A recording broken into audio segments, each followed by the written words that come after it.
Hi, it's Jay Allen. It's 12:30 on Friday afternoon, and yet again I'm doing my 3 biggest learnings of this week.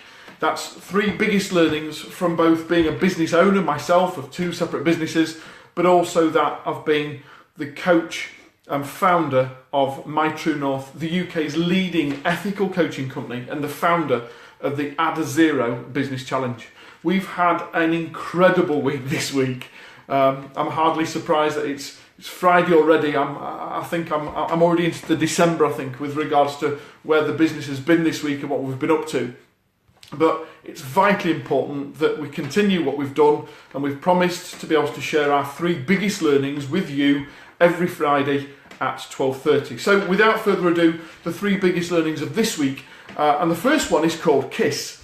Now, I'm not talking about a little bit of a embrace on the 14th of February. I'm talking about keep it simple and stupid.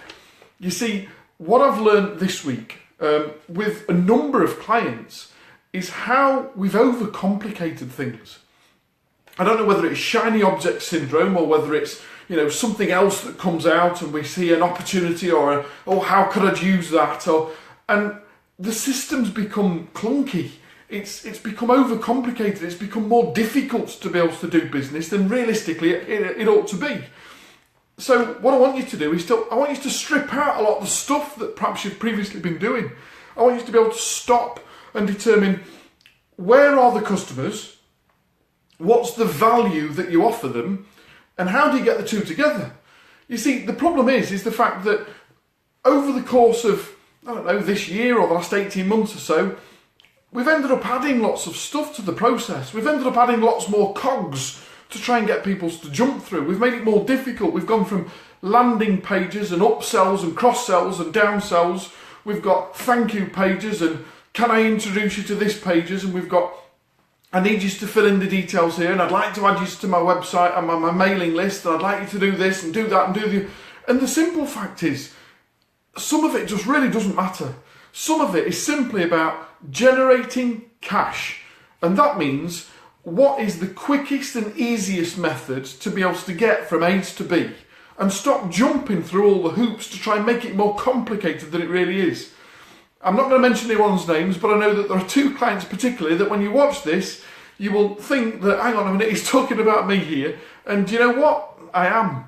Because the big thing that I've learned this week is we need to stop looking at it and saying, how can I add more stuff to it? We need to stop being able to say, oh, there's a new app or a new update or a version of this, or, oh, they're using this, so how could I use that? And just understand, it's our customer that is king. Yes, cash is king, but it's our customer that is king. And I can't tell you how important it is to be able to measure the customer journey and realise that every single time that you put something else in the process, it's another hurdle for them to get over to actually make that buying decision and become an avid fan of yours and buy from you on a frequent basis. So the big first lesson this week is, please, stop overcomplicating things. It really is not necessary. Yes, I understand the need for automation and the need to be able to scale a business by being able to semi-automate and have processes in place. But stop making the processes as difficult as you're making them. Stop using all of the tech and the stuff that's out there to build this really overcomplicated machine. It really is quite simple. Find customers, introduce yourself to customers, give them a value proposition, give them the opportunity to be able to buy from them, keep them on the list, keep them warm, and understand that when they're ready to buy, they'll buy from you. Brilliant. Big lesson number 1, KISS. Keep it simple.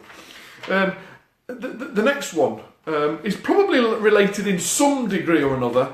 I've had a nightmare of a week this week. I've had a nightmare with IT. And what I want to quickly share with you, and my second biggest learning this week, is the importance of some maintenance, some back office maintenance, some being able to make sure that you oil the machine to be able to make sure that it's all working effectively, and you don't just continue to rely on it and hope that it doesn't break down. Because you see, the AA and the RAC are out there. There are people out there that support the infrastructure, but ironically, because we don't see it as an essential item, because we don't consider it as part of the business, we see it as a cost. We perhaps do things on the cheap. Now, we've tried to move our software. We've tried to move from Google back to Microsoft. We've moved on to Microsoft Business Platinum package, and as a result we want to be able to pull everything together. And what we've found is we've got a really clunky back office system this week. We've had a whole host of IT nightmares with regards to emails and websites, with regards to hosting, with regards to memory storage and backup devices and virus software that just don't interlink and support our business. I've been on the phone for probably an hour and a half, nearly 2 hours already today, being able to get some more IT and back office software stuff fixed. And the simple fact is, your infrastructure is key. It's the lifeblood of your business. And you've got to make sure that whilst you're out there and customer facing and doing all of the nice stuff, that the system that you rely on to be able to run the business is as effective as and fit for purpose that you are out with the customer. So please, maybe over the weekend, maybe early next week, but I urge you, make sure that you've got a backup plan that supports everything that you're doing out there. Make sure that all of your IT is working, that it's effective, that it's up to date, that you've got backups all over the place to be able to make sure that if you can't access this, you can access the other.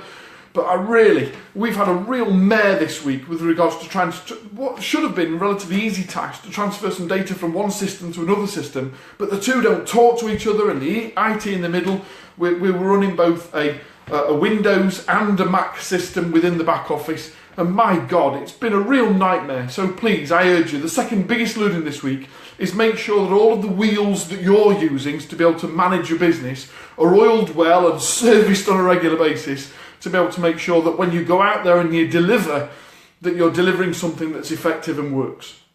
And my third biggest learning this week, of our 3 big learnings that we share every week with people, is bedhead.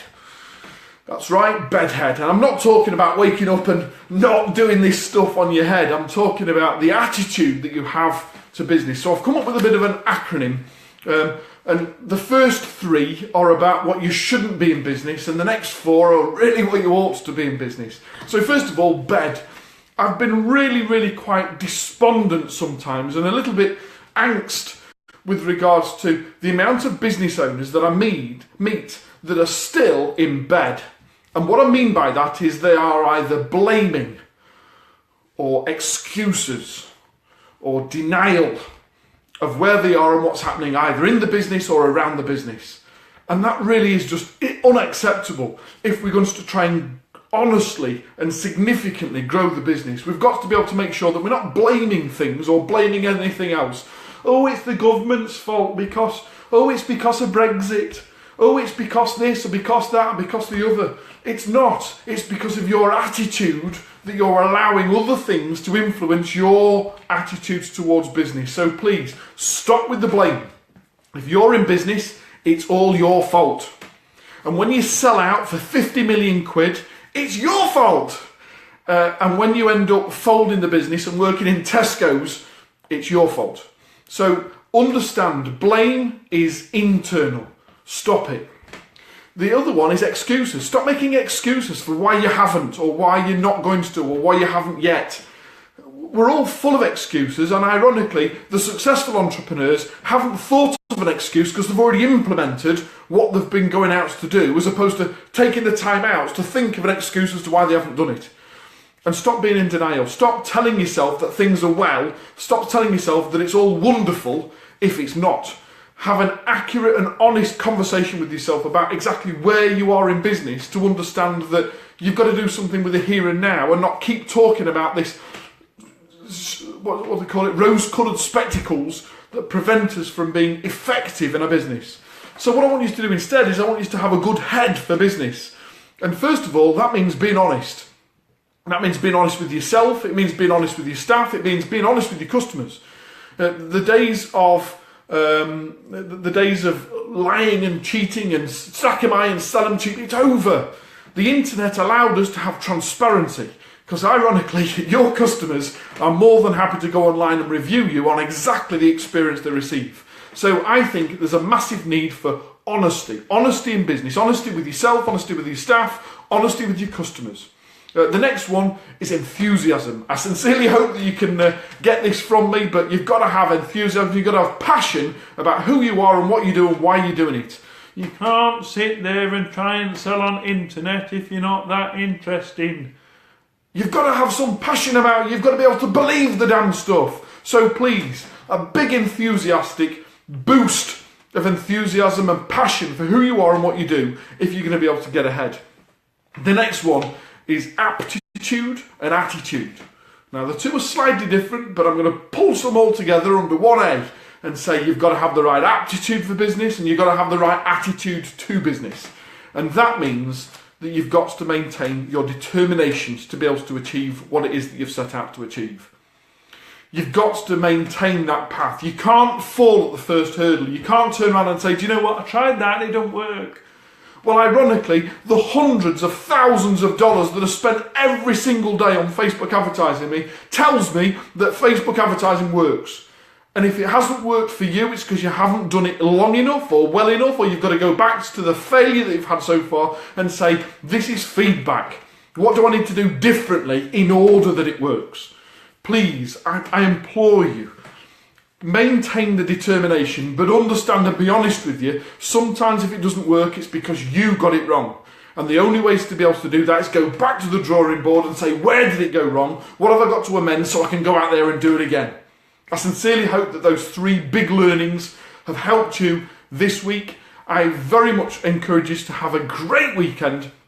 I'm off to our first summer ball. Lovely to see you, Chris. I'm so thrilled that you're out of hospital, mate. And I'm really looking forward to being able to have our conversations tomorrow to talk about you and the growth of your business. What you've achieved this week, and this year rather, has been absolutely exceptional. And I very much look forward to being able to help support you to even greater heights next year. For everybody else, please spread the word. This is My True North, the UK's leading ethical coaching company and the founders of the Add a Zero Business Challenge. I very much look forward to sharing my next three biggest learnings with you at 12:30 next Friday. Until then, all the best. Have a great weekend.